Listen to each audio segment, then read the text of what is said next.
As you can see, right here, it's a rubber chalk, and it's somewhat crushed. Hopefully I haven't damaged it.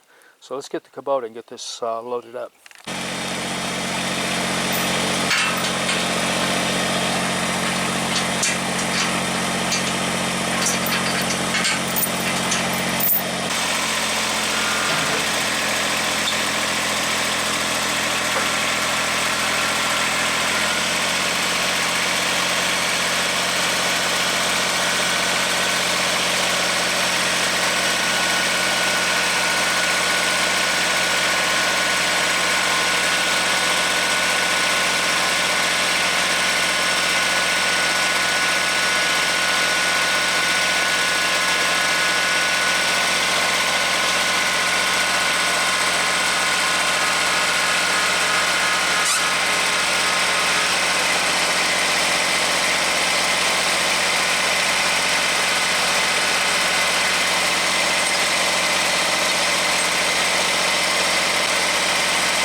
You notice right up here got bumps, got a bump here, and then it seems to be more or less level down here.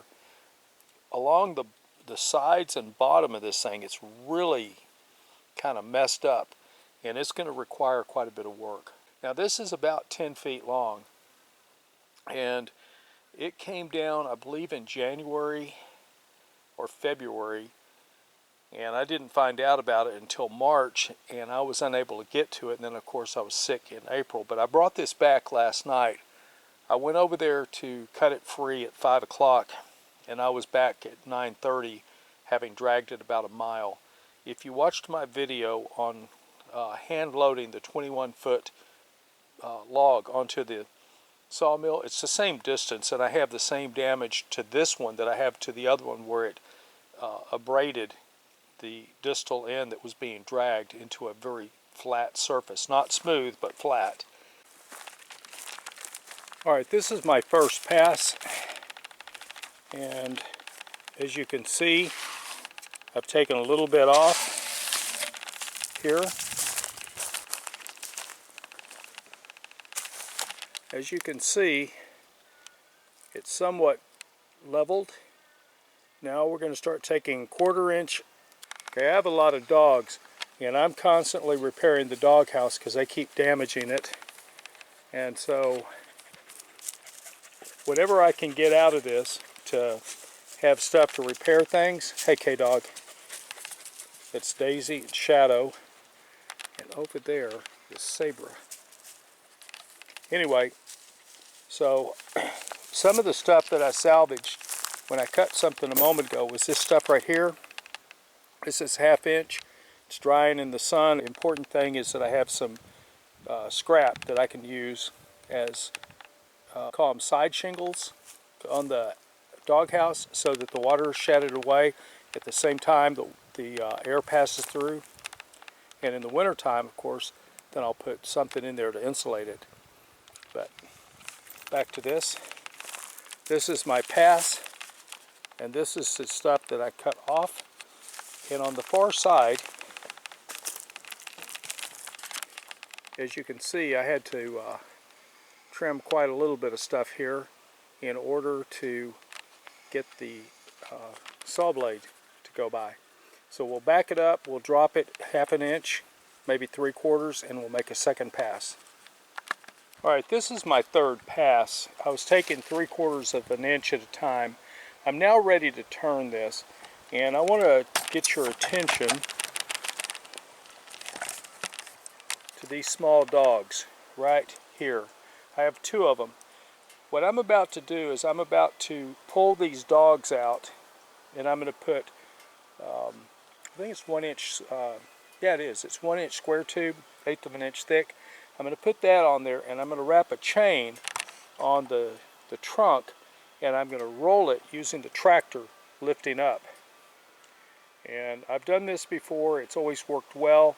Let's hope it works again. I'll show you the process. Here is the setup. I have these long 1 inch square tubes into where the dogs sit, I have the chain wrapped over the top twice and then chained in. I'm going to grab onto this chain right here. I'm going to lift, and this should just turn for me.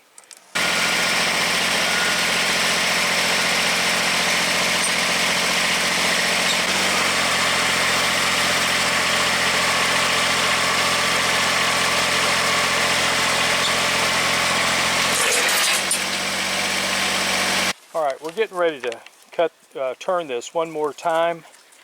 Shadow and Daisy and Sabra. Right back here is Kalani. I don't know if you can see him. Yeah, you can see him a little bit. Hey, good dogs. Good dogs. Anyway, we're getting ready to turn this, and we'll do the same technique that we just showed you a moment ago to turn this. Now what we're going to end up with is we're going to end up with a flat over here, a flat up here, and a flat here, and I'm just going to start cutting boards. What I will then do is as soon as I get to a position where I'm getting good flat surfaces, I'll spin it one more time, and then I'm going to start cutting my 2x4s out of it. The master gardeners made it known that they were in need of a 1x8x8, and I've just cut this, and I'm getting ready to send a text to find out where I need to meet them to drop this off to them. But I thought I'd show you the versatility of the Woodland Mills saw is that you can cut a board 1 inch or 1/16 of an inch very accurately. And in this case, this is a 1 inch board.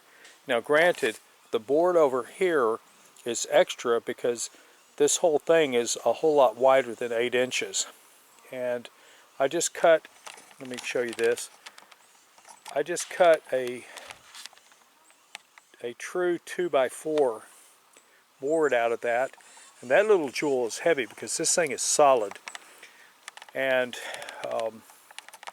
so as I'm cutting lumber out of this thing, remember, you can get usable lumber for some other project at the same time. As I told you earlier, I salvage everything because I'm getting ready to start repairing a bunch of dog houses that need new wood. They were built at least about 5 years ago, and they need repair. And so as I cut this lumber, this beautiful, beautiful lumber, I salvage everything I can, and I make the most of it. This just shows you what can be done. I'm going to end this video now. You've seen how I put the large log on here, how I turned it, how I did everything with it, and it is time now to put this to rest, and I bid all of you adieu. Sleep well if it's late where you're at. Dysfunctional Vet out.